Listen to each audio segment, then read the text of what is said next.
যে হত্যাকাণ্ডের সাথে জড়িতদের অবশ্যই বিচার করা হবে।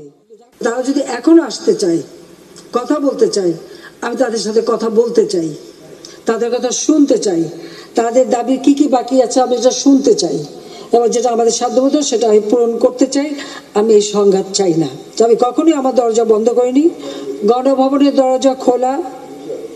যখনই এই আন্দোলনকারীরা কথা বলতে চায়, আলোচনা করে সমাধান করতে চায়, আমি তাদের সাথে নিজেই বসতে রাজি। যে কোনো সময় তারা আসতে পারে, আলোচনা করতে পারে, দরকার হলে তাদের গার্জিয়ানদের নিয়েও আসতে। আমি এটা স্পষ্ট বলি, হত্যাকাণ্ডের সঙ্গে যারা জড়িত সে যেই হোক অবশ্যই তাদের বিচার করা হবে, এবং যারা জড়িত তদন্ত করেই তা বের করা হবে।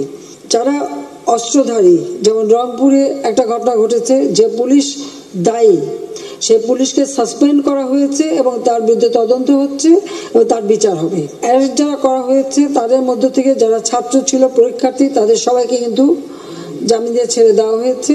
যারা যারা দোষী ঠিক তাদেরকে চিহ্নিত করে তা থাকবে, কিন্তু বাকিরা যাতে মুক্তি পায় সে ব্যবস্থাটা কিন্তু আমরা করে দিয়েছি। সার্বজনীন পেনশন স্কিম, এটা কিন্তু 2008-এর নির্বাচনী স্তরে আমাদের ছিল যে আমরা এটা করব। আমরা বহু সময় নিয়ে এটা অনেক চিন্তা ভাবনা করে সার্বজনীন পেনশন স্কিমটা আমরা চালু করেছি, এবং সেখানে কিন্তু বিভিন্ন শ্রেণীর মানুষের জন্য বিভিন্নভাবে সুবিধা আমরা দিয়েছি।